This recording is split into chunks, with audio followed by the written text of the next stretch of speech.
ایک بات بڑی ضروری ہے، وہ میں نے آپ سے ضرور کرنی ہے۔ ایک آیت ہے قرآن پاک کی سورت بقرہ پہلا سپارہ آیت نمبر 120۔ اللہ تعالیٰ نے ایک حد بیان کر دی، فرمایا وَلَن تَرْضَىٰ عَنْكَ الْيَهُودُ وَلَا النَّصَارَىٰ حَتَّىٰ تَتَّبِعَ مِلَّتَهُمْ۔ فرمایا یہ یہودی اور عیسائی تم سے ہرگز راضی نہیں ہوں گے۔ یہ قرآن ہے اور سادہ ترجمہ تفسیر کی بھی ضرورت نہیں۔ یہ معاہدے کر لیں، محبت کے وعدے کر لیں، یہ تم سے راضی نہیں ہوں گے۔ کب راضی ہوں گے؟ حتی تتبع ملتہم، یہاں تک کہ تم ان کے دین کی پیروی کرنے لگ جاؤ۔ میرا جب پہلی دفعہ پاسپورٹ بنا تو میں نے سارا پڑھا، کتابیں پڑھنے کا شوق تھا شروع سے۔ اس کے ہر صفحے پہ لکھا ہے کہ سوائے اسرائیل کے، یعنی آپ پوری دنیا میں یہ سبز ہلالی پاسپورٹ لے کے جا سکتے ہیں، خبردار اسرائیل آپ یہ پاسپورٹ لے کے نہیں جا سکتے۔ یعنی اتنی نفرت کسی ملک سے کہ اس پر لکھ کے چھاپ دیا ہر صفحے پر کہ یہ پاسپورٹ سوائے اسرائیل کے ہر ملک کے لیے کارآمد ہے۔ میرا سوال ہے عرب کے ان لیڈروں سے جنہوں نے اسرائیل کے ساتھ معاہدہ کیا، مجھے بتاؤ تمہیں فلسطین کی بیٹیاں بھول گئی نا ساری کی ساری؟ تمہیں وہ ماں بھول گئی نا جو مسجد اقصیٰ کے دروازے پہ کھڑی ہو کے چیخیں مارتی تھی اور کہتی تھی کوئی علی کو خبر کرو کہ میری بچیاں قید میں ہیں؟ وہ بھول گئی؟ تمہیں وہ بہن بھول گئی نا جس پر شراب کی بوتل انڈیڑتے تھے اسرائیل کے فوجی؟ وہ آپ کو ابھی بھی ویڈیو مل جائے گی، وہ انڈیلتے تھے شراب کی بوتل، اسے پکڑتے تھے، دست درازی کرتے تھے، اور وہ بیٹی کہتی تھی یا رحمت للعالم۔ بھول گیا تمہیں وہ سارا کچھ؟ تم نے ایک منٹ لگایا اور تم معاہدہ کس سے کروا رہے ہو؟ امریکہ کے صدر سے؟ اتنا ظلم کیا تم نے، اتنا قاتل کے ساتھ معاہدہ؟ کیا سمجھتے ہو فلسطین والوں کا کوئی والی وارث نہیں؟ سنو، میرے رسول کریم صلی اللہ علیہ وسلم نے فرمایا میرا کوئی مالدار امتی دنیا سے چلا جائے پیسے جائیدادیں چھوڑ کر، نبی پاک صلی اللہ علیہ وسلم نے فرمایا مسلمان ایک جسد واحد کی طرح، ایک جسم کی طرح، ایک حصہ تکلیف میں ہو تو دوسرا اس کی درد محسوس کرتا ہے۔ انسان کے وجود کے اندر سب سے قیمتی اس کا دماغ ہوتا ہے، اسی سے سوچتا ہے، اسی سے وہ عمل کرتا ہے، اسی سے منصوبہ بندی کرتا ہے، اسی سے وہ مومن ہوتا ہے، اسی سے معاذ اللہ کافر ہوتا ہے۔ اور وجود کے اندر جس کو درجے کے لحاظ سے بولنے میں بعض اوقات کم درجہ سمجھا جاتا ہے وہ پیر ہوتے ہیں۔ اور تو میری ٹھوکر کے بھی قابل نہیں، میں تجھے جوتے کی نوک پہ، پیر کی نوک پہ بھی نہیں سمجھتا۔ ہم یہ کہتے ہیں محاورتاً کہ تو پیروں کے قابل بھی نہیں، یعنی سب سے اعلیٰ درجہ دماغ کو دیا، دل کو دیا، اور سب سے ہلکا درجہ پاؤں کو دیا۔ لیکن مجھے بتلائیے گا اگر کبھی پاؤں کی سب سے چھوٹی انگلی چھنگلیا چیچی اس پہ اگر کبھی زخم لگ جائے تو جسم کا سب سے اعلیٰ حصہ دماغ ہے، دماغ نے کبھی یہ کہا ہے کہ چھوڑو یہ تو سب سے نچلا درجہ ہے، نہیں جانا ڈاکٹر کے پاس، اتنا ٹائم کہاں ہے، رہنے دو، چھوٹی سی تو انگلی ہے، خیر ہے؟ ایسا کبھی ہوا ہے؟ دماغ فوراً کہتا ہے کہ باقی کام بعد میں کریں گے، پہلے ڈاکٹر کا پتہ کرو، اس کو مرہم پٹی کراؤ، کیونکہ اسے پتہ ہے کہ اگر یہاں درد رہی تو باقی جسم میں بھی درد رہے گی۔ اور یہ بھی پتہ ہے دماغ کو کہ اگر میں نے یہاں علاج نہ کرایا انگلی کا تو کہیں پیر بھی سارا زخمی نہ ہو جائے، اور اگر پیر کا علاج نہ کرایا تو ٹانگیں اور باقی وجود تک بھی زخم نہ آ جائے۔ لہذا دماغ جلدی فیصلہ کرتا ہے، ٹیسٹ کرانے کا، چیک اپ کرانے کا، دوائی لینے کا، مرہم پٹی کا۔ اور میرے بھائی مسلمان ایک وجود کی طرح ہے، یہ تو ہو سکتا ہے کچھ مسلمان ملک غریب ہوں اور کچھ کے پاس تیل کے کنویں ہوں، کچھ کے پاس سونے کے پہاڑ ہوں، یہ تو ہو سکتا ہے کہ بعض اوقات یہ وہ سمجھ لیں کہ ہم اعلیٰ درجے کے ہیں، لیکن یہ یاد رکھیں اگر ایک جسم کی طرح ہیں، سوچتے ہیں اور ہیں، کیونکہ نبی پاک نے فرمایا ہے، اگر اس طرح سوچتے ہیں تو پھر میرا خیال ہے کہ جس طرح تیل کے کنویں والے کو اپنی درد ہوتی ہے نا، سونے کے پہاڑوں والے ملک کو جس طرح اپنی درد ہوتی ہے نا، اس طرح اسے کسی کو بھیکارت کی نظر سے دیکھنا نہیں چاہیے، چونکہ جسد واحد ہے۔ اور جسد واحد میں اگر کوئی درجہ بڑا بھی رکھتا ہو کہ جناب ہمارے پاس ایک بڑی جگہ ہے، متبرک جگہ ہے، ہم بڑے ہیں، تو آپ بڑے ہیں، لیکن بڑا دماغ ہی یہ فیصلہ کرتا ہے کہ بھائی وہ چھوٹا سا پیر کا حصہ زخمی ہے، جلدی کرو علاج کراؤ۔ لیکن بڑے دماغ والا کہے کہ میرا گھر تو محفوظ ہے۔ معراج کی بات کرنے کا تو اب وقت آیا ہے، اس لیے کہ معراج کا سارا واقعہ تو مسجد اقصیٰ کے گرد گھومتا ہے۔ سبحان الذی اسریٰ بعبدہ لیلا من المسجد الحرام الی المسجد الاقصیٰ، حضور نے معراج کی رات مسجد اقصیٰ میں نماز پڑھائی تھی۔ اور ایک بار پھر سے طیبہ سے فلسطین میں آ، راستہ دیکھتی ہے پھر مسجد اقصیٰ تیرا۔ ایک بار حضور گئے تھے مکے سے مسجد اقصیٰ، اور پھر حضور فرماتے ہیں جب میں واپس گیا نا تو کفار نے جو کہ مسجد اقصیٰ دیکھی ہوئی تھی تو مجھ سے پوچھنا شروع کر دیا کہ مسجد اقصیٰ کی کھڑکیاں کتنی ہیں، دروازے کتنے ہیں، پلر کتنے ہیں۔ جب انہوں نے سوال جواب کیے تو حضور فرماتے ہیں کہ رب کریم نے مسجد اقصیٰ کو اٹھا کے میرے سامنے رکھ دیا۔ میں دیکھتا جاتا تھا، بتاتا جاتا تھا، کہہ لوں بات کر لوں۔ ایک دفعہ حضور مکے سے مسجد اقصیٰ آئے اور ایک دفعہ مسجد اقصیٰ میرے نبی کی زیارت کے لیے مکے گئی، حضور کی زیارت کے لیے مکہ شریف گئی۔ او میرے نبی تو صرف کسی چیز کی طرف ایک دفعہ دیکھ لیں تو وہاں رحمت کے پھول کھلتے ہیں۔ مسجد اقصیٰ کی طرف منہ کر کے 17 مہینے میرے نبی نے نماز پڑھی ہے۔ مسلمانوں پتہ ہی کوئی نہیں، ہماری خبریں ہی اور ہیں، ہمارا درد ہی اور ہے، ہمیں پتہ ہی نہیں بم کہاں برس رہے ہیں، ہمیں یہ خبر ہی نہیں۔ اور میں اس دور میں تقریریں کر رہا ہوں جہاں سوتوں کو جگانا نہیں پڑتا، جاگتوں کو جگانا پڑتا ہے۔ سیانے لوگوں کو سمجھانا ہمارے ذمہ لگ گیا، کیا کریں؟ اس قوم کو سکھانا پڑتا ہے جسے پتہ سارا ہے، لیکن جان بوجھ کے آنکھیں ہماری بند ہیں۔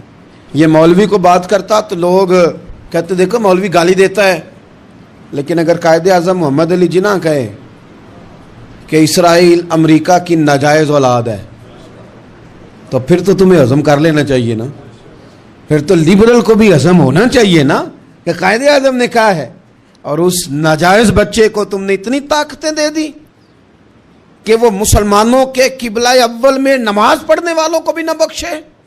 کہاں گئی تمہاری وہ انسانی حقوق کی بڑی بڑی تنظیمیں، کدھر گئیں؟ اور میرا پاکستانی میڈیا سے بھی سوال ہے، چند دن پہلے سیالکوٹ میں ایک واقعہ ہوا، ناانصافی ہو گئی جی، ناانصافی ہو گئی جی ایک بی بی کے ساتھ۔ ہر بندے نے شور مچایا، بڑے بڑے طوفان اٹھتے ہیں، کیوں ہوا جی کیوں ہوا؟ تو مسجد اقصیٰ کی توہین ہو گئی تو پھر طوفان کیوں نہیں اٹھا؟ ٹاک شو کیوں نہیں ہوئے؟ بحثیں کیوں نہیں ہوئی؟ میں اس موم بتی مافیا کا کیا کروں؟ ان لبرل لوگوں کا کیا کروں؟ ان کے سپورٹروں ووٹروں کا کیا کروں؟ ان سیاسی جماعتوں کے کارکنوں کو کیا نام دوں کہ جو ان فضول بحثوں میں تو وقت ضائع کرتے ہیں، اور وہ مسجد اقصیٰ جس کے بارے میں میرے نبی پاک صلی اللہ علیہ وسلم سے ایک صحابیہ نے پوچھا تھا، یا رسول اللہ مسجد اقصیٰ میں نماز پڑھنا کتنا کو بہتر ہے باقی نمازوں کے مقابلے میں؟ تو حضور نے فرمایا 1000 گنا بہتر ہے۔ بی بی عرض کرنے لگی سونیا میں جا تو نہیں سکتی، دل بڑا کرتا ہے۔ تو حضور نے فرمایا جا نہیں سکتی تو وہاں تیل ہی بھجوا دے، جس میں حاضری لگوانے کی حضور بات کریں جس مسجد میں۔ اور نبی پاک علیہ السلام نے فرمایا خاص کر کے سفر کرنا ہوا تو 3 مسجدوں کے لیے کرنا، ایک مسجد حرام بیت اللہ کے لیے، ایک مسجد نبوی کے لیے، اور تیسرا مسجد اقصیٰ کے لیے۔ بیت المقدس مسجد اقصیٰ معمولی جگہ نہیں، حضور نے فرمایا 3 سفر کرو تو سمجھنا ہم عبادت کر رہے ہیں۔ کون کون سے؟ فرمایا اگر بیت اللہ جاؤ تو عبادت سمجھ کے جانا، مسجد نبوی کی طرف جاؤ تو عبادت ہے، اور مسجد اقصیٰ کی طرف جاؤ تو یہ بھی عبادت ہے۔ اور فرمایا مسجد اقصیٰ میں جس نے ایک نماز پڑھی اسے 25,000 نمازوں کا ثواب ملے گا۔ اور میرے رسول پاک نے یہ وہ مسجد ہے جس کے ساتھ معراج شریف جڑا ہوا ہے۔ قرآن پاک نے کہا کہ اس مسجد میں سبحان الذی اسریٰ بعبدہ لیلا من المسجد الحرام الی المسجد الاقصیٰ۔ مسلمانوں قرآن کہتا ہے کہ تمہارے معراج کی شان رسول پاک کی مسجد اقصیٰ سے جڑی ہے۔ جس محبوب کو رب معراج کرائے تو مسجد اقصیٰ میں لا کے کرائے۔ وہ جگہ معمولی جگہ ہے، وہ معمولی جگہ ہے مسجد اقصیٰ۔ نبی پاک نے وہاں نبیوں کی امامت کرائی، 17 مہینے اس مسجد کی طرف منہ کر کے تیرے اور میرے رسول نے نمازیں پڑھی۔ چھوٹی جگہ ہے، اور پوری دنیا کا مسلمان اسے چاہیے شرم سے گڑ جائے۔ ایک امریکہ کا صدر بول کے کہتا ہے کہ اسرائیل کو اجازت ہے اسے دارالحکومت بنائے، اور مسلمان حکمران بیان دے رہے ہیں ظالموں لٹیروں تم اپنی سیاستیں چمکانے کے لیے پہلے ایک دوسرے کو گالیاں دیتے ہو، پھر اکٹھے بیٹھ جاتے ہو نمبرنگ کرنے کے لیے۔ تم دین کے اس مسئلے میں سارے اکٹھے کیوں نہیں بیٹھے؟ سارے پاکستان کے سیاستدانوں کو، علماء اور مشائخ کو چاہیے تھا ایک پیج پہ اکٹھے ہوتے، اکٹھے بیٹھ کے ایک بیان ہی دے دیتے، ایک بات ہی کر دیتے۔ پھر میرا سلوٹ ہے ترکی کے صدر کو، پھر میرا سلوٹ ہے ترکی کے صدر کو۔ اس نے بہت عرصہ پہلے کہا تھا مسجد اقصی میری خواب میں آئی تھی اور رو کے کہتی تھی آئے مجھے کوئی صلاح الدین ایوبی کا ماننے والا، کوئی آئے مجھے بچائے۔ کہتے میری خواب میں آئی تھی اور روتی تھی، کہتی تھی کوئی آئے۔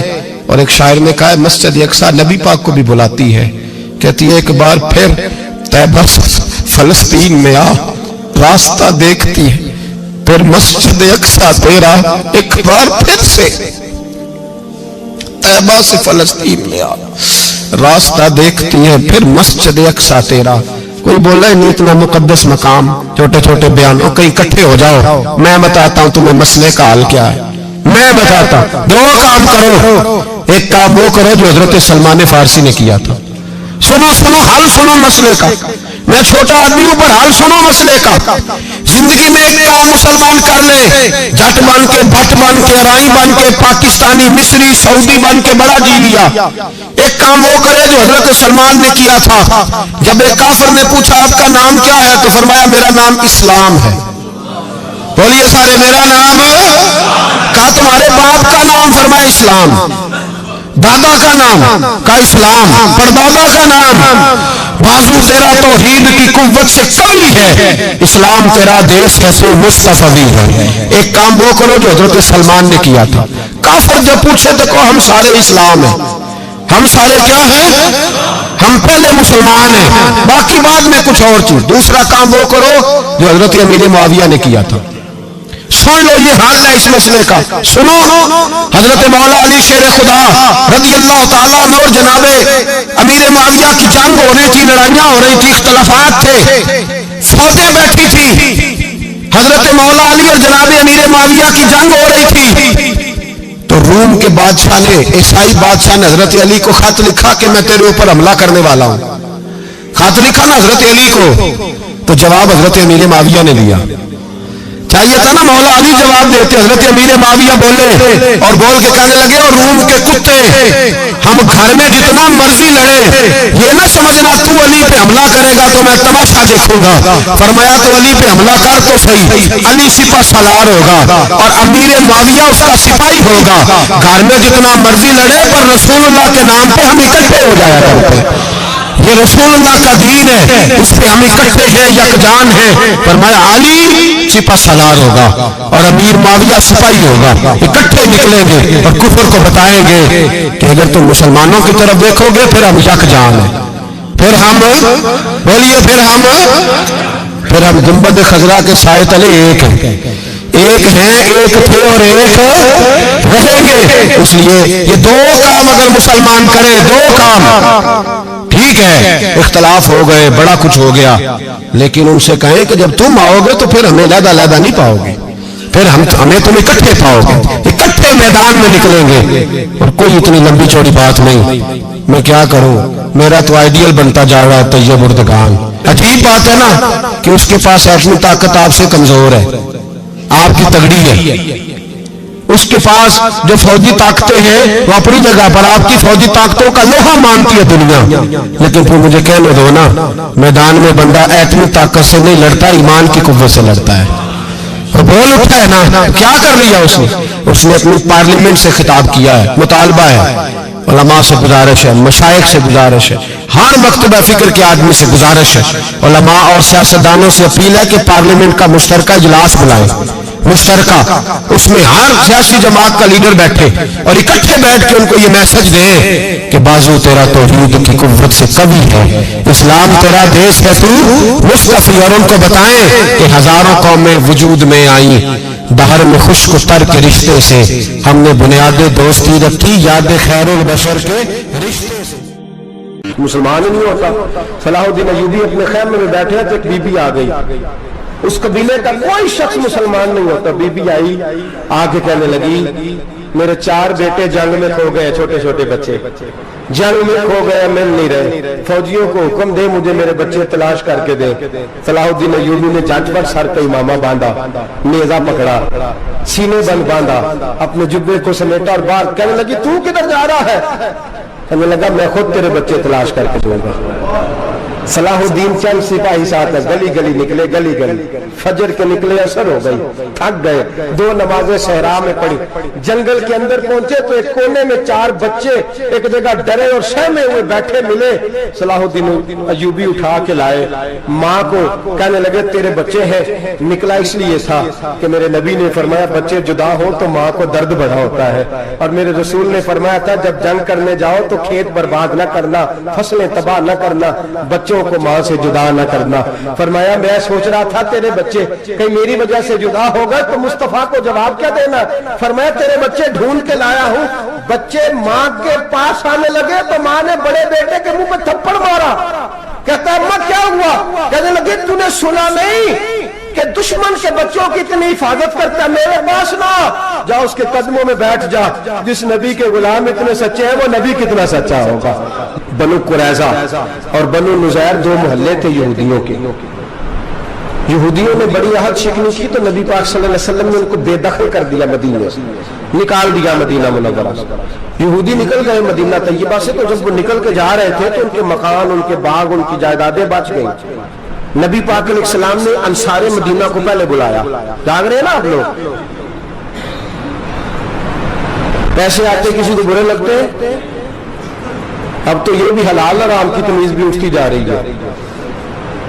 جائیداد، باغ، مال، علاقہ خالی ہوا ہے، وہ چلے گئے، لوگ تو ڈھونڈتے پھرتے ہیں۔ اللہ خیر فرمائے، شاملہ جگہ ملتی نہیں ان شہروں میں، وہ کس کس نے نام کرا لی، کدھر گئی ہے کوئی خبر ہی نہیں، خالی جگہ پڑی ہے۔ میرے نبی پاک علیہ السلام نے پہلے انصار مدینہ کو بلایا، حضور نے فرمایا انصاریوں بہت بڑی جائیدادیں یہودیوں کی، بنو نذیر اور بنو قریظہ محلے خالی ہو گئے، میرا دل کرتا ہے کہ تمہیں دے دوں، اس لیے کہ تم نے اپنے مہاجر بھائیوں کے ساتھ بڑا تعاون کیا، جائیدادیں تم نے دے دی ہیں، مکانات دے دیے ہیں، بڑا کچھ تم نے دیا، میرا دل کرتا ہے وہ تمہارے نام کر دوں۔ تو انصار مدینہ کیا کہنے لگے یا رسول اللہ دے تو ہم نے دیا ہے پر وہ بیچارے جھچکتے ہی رہتے ہیں، وہ جھچکتے ہی رہتے ہیں، کھل کے ہماری چیزیں استعمال نہیں کرتے۔ تو حضور ہم تو پہلے انصار ہیں، ہمارے پاس بڑا کچھ ہے، آپ مہربانی فرمائیں وہ سارا کچھ مہاجروں کو دے دے دے، مہاجرین کو ہمیں نہیں چاہیے۔ اب چلے گئے بات کر کے، میرے حبیب پاک نے مہاجروں کو بلا لیا، فرمایا بنو نذیر اور بنو قریظہ قبیلے کی جائیدادیں آئی ہیں، تمہارے پاس بظاہر جو چیزیں ہیں بھی وہ بھی انصار مدینہ کی ہیں، تو میرا یہ خیال ہے کہ وہ سارا کچھ تمہیں دے دیا جائے۔ ابو بکر صدیق رضی اللہ تعالیٰ عنہ کہنے لگے یا رسول اللہ صلی اللہ علیہ وسلم ہمارے انصار بھائیوں نے ہمارے لیے دل تک کھول دیے ہیں، حضور انہوں نے ہر چیز بانٹ کے ہمارے سامنے رکھ دی ہے، ہم اتنے خرد غرض ہیں کہ سارا کچھ لپیٹ جائیں۔ کہ حضور ہمارے پاس جو مکان ہے وہ ہے، ہم کاروبار کر رہے ہیں، تجارتیں کر رہے ہیں، مزدوریاں کر رہے ہیں، ہم انشاءاللہ اور بنا دیں گے، آپ یہ ہماری طرف سے ہمارے انصار بھائیوں کو گفٹ کر دیں، آپ انہیں دے دیں۔ میرے حبیب کی آنکھوں میں آنسو آ گئے، میرے نبی پاک علیہ السلام رو پڑے، یا رسول اللہ کیوں روتے ہیں؟ فرمایا تمہارا یہ بھائی چارہ قائم رہا تو اللہ اسلام کو بڑی قوتیں عطا فرمائے گا، اللہ طاقتیں دے گا اسلام کو، اگر تمہارا یہ رنگ قائم رہا، یہ انداز، میرے غلاموں تمہارے یہ طور طریقے، ایک بھائی کہتا ہے دوسرے کو، دوسرا کہتا ہے تیسرے کو۔ مسلمانوں کی نا ایک تعداد لڑتے لڑتے لڑتے لڑتے دور چلے گئی، تاتاریوں نے قید کر لیا، 4 مسلمان تھے، تبلیغ کرنے گئے، جنگ کرنے گئے، جہاد کرتے کرتے کافروں سے لڑتے لڑتے تاتاری قوم میں چلے گئے، وہاں قید کر لیے گئے تو سزائے موت کا حکم ہوا، 4 بزرگ تھے، سزائے موت کا حکم ہوا تو تاتاری بادشاہ جو تھا وہ بڑا خلاف تھا، بڑا سخت مخالف تھا مسلمانوں کے، اس نے کہا کہ ان کو جب پھانسی دینا تو مسلمانوں کو تو میرے سامنے دینا۔ اب 4 عالم ہیں، 4 صوفی ہیں، سفید داڑیاں، سر پہ امامے، پھانسی کا وقت آیا تو جو پھانسی گھاٹ ہے وہ ایک ہے، چاروں کو اکٹھے پھانسی نہیں ہو سکتی، ایک کو کہا کہ ایک ایک کر کے ان کو پھانسی دو۔ جب پھانسی کا وقت آیا نا تو جو سب سے پیچھے صوفی تھے وہ دوڑ کے آگے آئے، کہنے لگے بادشاہ پہلی باری میری لگا،